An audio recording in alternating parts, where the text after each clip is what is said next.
And you might remember that in November, we visited a cafe and got a little bit more than just a cuppa. We got spiritual healing, peace, love and hugs. And it was all from a cafe in North Shields. To be fair, the cafe is kind of more than a cafe. It's the culmination of a remarkable story. Both the owners of Cloud9 Wellbeing, Rachel Robson and Susan Brown, found their lives moving in a completely new direction after they met.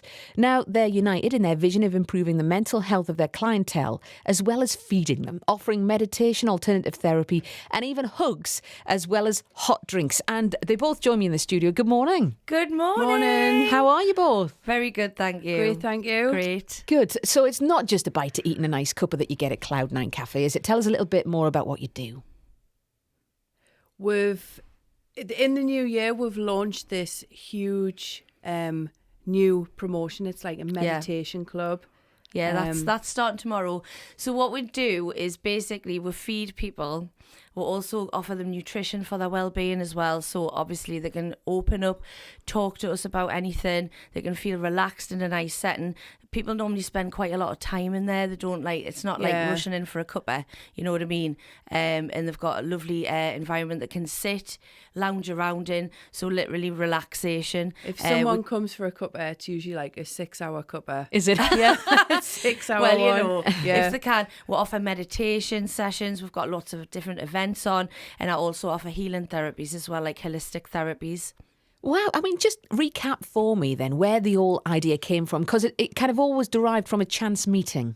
Is that right? It was literally we met about 6 years ago, wasn't it? And we met at a chance meeting when we were going through our own things. We met at a boot camp. We're both like really unhappy and had this massive epiphany where we wanted to change our lives for the better. So we both decided to eat healthy, stop drinking and do exercise. I was quite overweight at the time, so I was mainly going as well to lose the weight, but I really needed to change the direction because I was really unhappy. And then when I got there, I just remember Susan, I didn't know who it was, though. It was just this woman standing in the car park, like crazily waving at us, and I was thinking, oh my God, who is that? Like, I don't know who it is, but I was thinking, well, have I met her before? And I forget people's faces sometimes, so I was like, oh no, what's her name? Have I met her?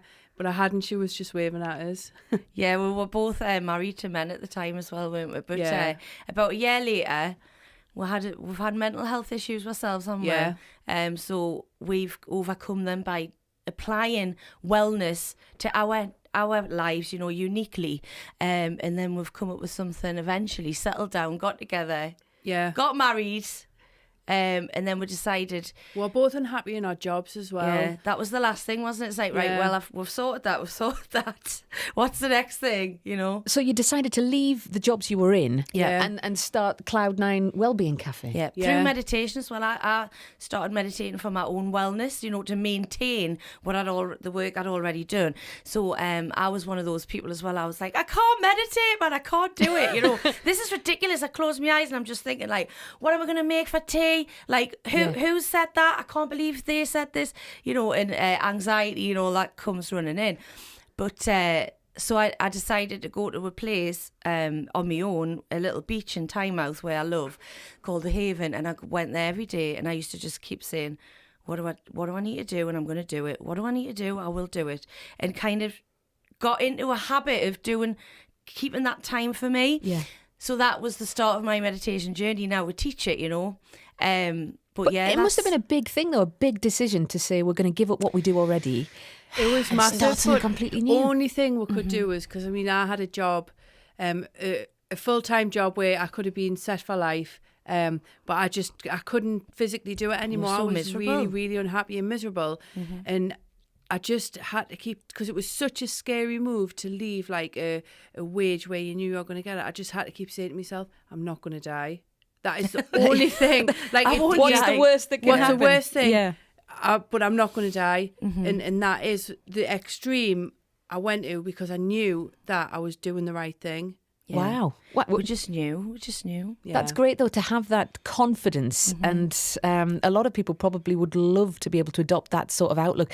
We'll talk more about what we were chatting about, Meditation Club, that you've got starting tomorrow, in just a second. My two guests this morning were just having a good old chinwag in the studio, Rachel and Susan, and they own Cloud9 Wellbeing Cafe, where you can go. Yes, you can get a nice cuppa, you can get something to eat, but you can also get a bit of help, can't you? Yeah. And we were chatting earlier, you mentioned the start of something very exciting tomorrow, Meditation Club. So tell us a bit more about this.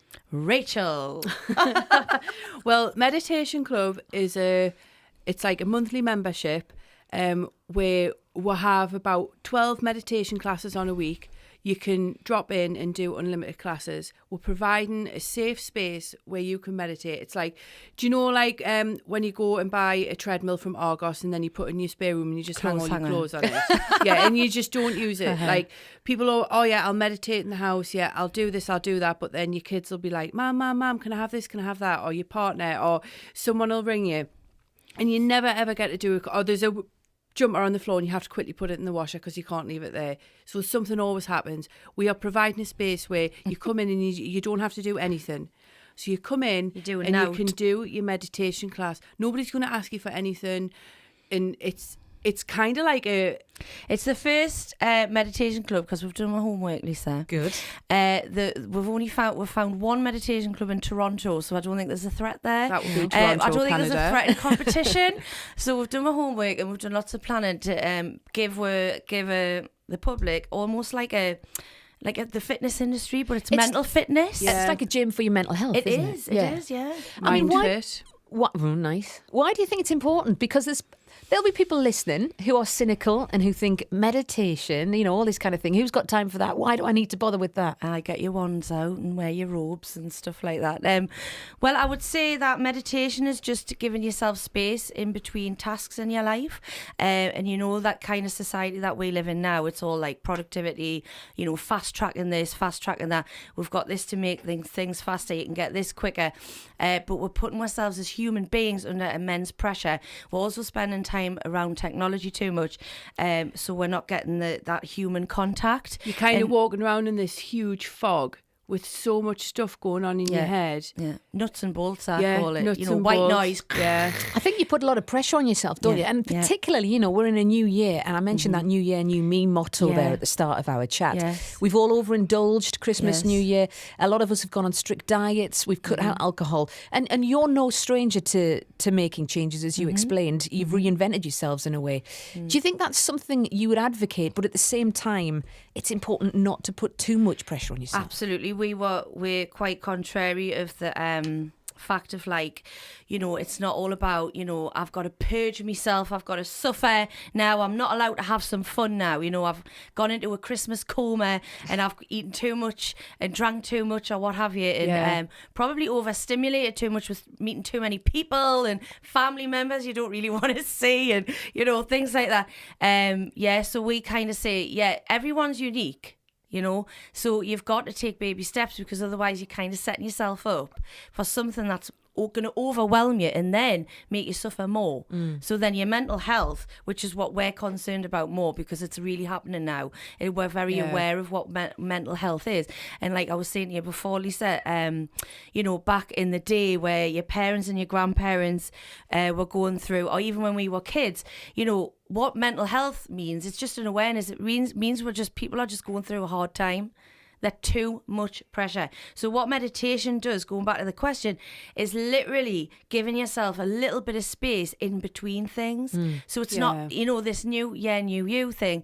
Yes, okay, but it's probably because you regret not doing what you said you were going to do earlier in the year, or you're still with that person that you don't want to be with, or you haven't made the changes you want to make. So like at Cloud9, that's what we're offering, and we're not telling you what to do either. That is like the worst thing ever because I don't like it when people don't respond. No, absolutely not. But what we're doing is kind of setting an example so you kind of can discover by giving yourself some time. It's amazing what answers will come to what you need to do, and then all we're going to do is just help you get there.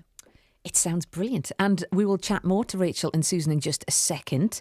Will popping out for a coffee and a meditation session catch on, do you think? How does it exactly work? And what a Tibetan singing bowl is? We'll find out more. I'm particularly curious about that in the next 10 minutes at BBC Newcastle. And it's a new year, a time when we reevaluate where we are in life. We think about making some changes that will hopefully make us happier. For some of us, that's about drinking less. It could be exercising more. It could be giving up smoking.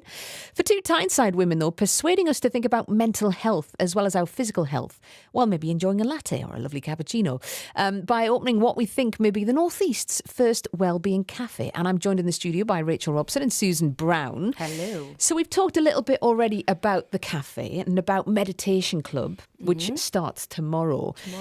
Exciting. You can tell you're both excited but a little bit nervous. We are. Yes, nervous, but we're using that as fuel. It's excitement. Well, it should be used that way because we just had a Yes. lovely text in from Gail, who lives near Belsay. She says, Lisa, I think this meditation idea is wonderful. Who hasn't had a moment when you've had that thought, stop the world, I want to get off? I'd like to wish the girls the best of luck with this. Oh, thank you. That's lovely. That's lovely. It's nice to know that, you're absolutely relating to people. Do you think that people are actually a little bit more comfortable coming somewhere like a cafe when it comes to mental health than approaching a doctor even, maybe?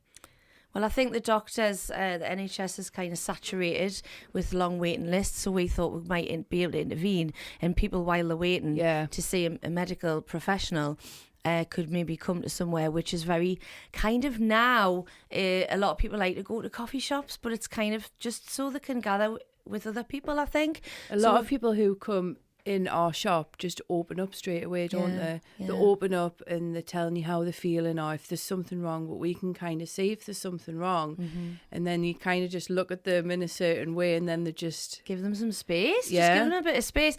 And then there's a lot of that. That's the kind of, it's not like a really hustly bustly place. And the way it's, the decor and everything's been like selected for that reason, for you to be able to like kind of open up. So yeah, definitely. Yeah. People, you seem to be able to open up, and it's definitely a go-to place now for people who are having mental health, times in their life. Basically, like I said before, just going through a tough time. And has the reaction been what you expected since you opened? You opened the summer of 2016. Has it been as you had expected, or actually have you been kind of a little bit overwhelmed by the reaction you've had? We have been like a little bit overwhelmed because it's not just a cafe.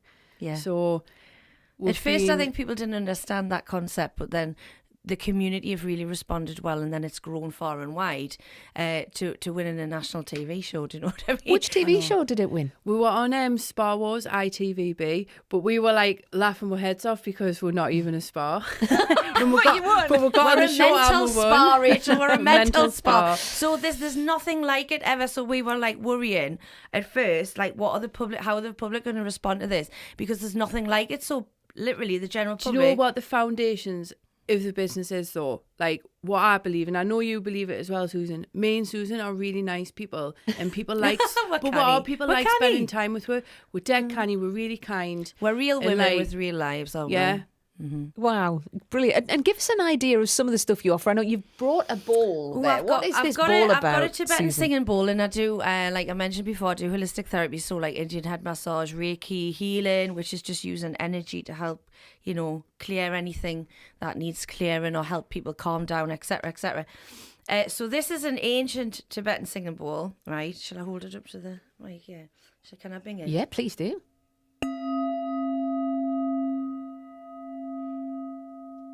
Let's see. So that noise.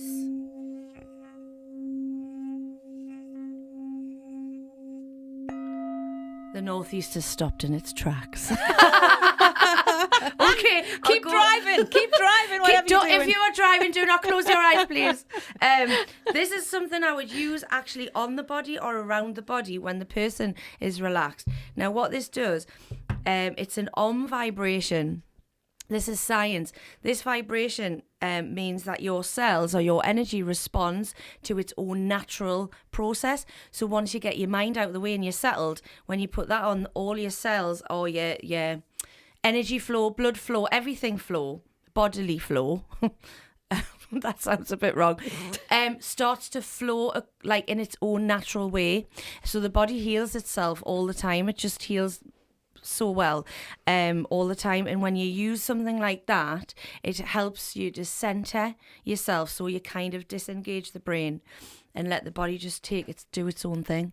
And that really helps with any recovery, from exhaustion to physical recovery, mental recovery, emotional, whatever. Yeah, sometimes when Susan's doing a meditation, she'll use our singing bowls and things. So even when people are sitting in this relaxed state, and they might not even know that she's doing the singing bowls, but whatever the singing bowls are doing, it'll be like the vibrations will be going into the people and helping them. It's really good. Wow, it just sounds so exciting and so interesting. And we wish you the very best of luck with Meditation Club tomorrow, definitely. If someone's listening and they're feeling a little bit low maybe in themselves, are there any kind of quick top tips you could give to help maybe give themselves a boost? What would you say? I would say in the moment, at any moment, they can just feel their feet on the floor, close their eyes, breathe slowly, maybe for a count of 4. Breathe out for a count of 4, a count of 5. Take a few breaths and just know that everything that has gone on, or however you're feeling, it's just a feeling, it's just a thought, it's not real. Take a breath. Feel your feet on the floor, bring yourself back down and just feel whatever it is and just accept it. Don't run away from it. That's overwhelming, you see. So just literally, it's just a thought, it's just an emotion, and it will pass. Yeah. And then bring yourself back around. You can do that in an office, you can do it in the car, you can do it in the house, in bed, in the toilet, locked away, when the kids are screaming. When the kids, exactly. Oh yes, having some me time. Cloud9wellbeing.co.uk is the website. That's the number 9. Thank you so much for coming in and chatting to us, ladies. It's been a pleasure. Thank you. Well, lovely. Thank you very much. Thank you. And we'll follow up and we'll see how Meditation Club goes, shall we? Yes, please. Definitely.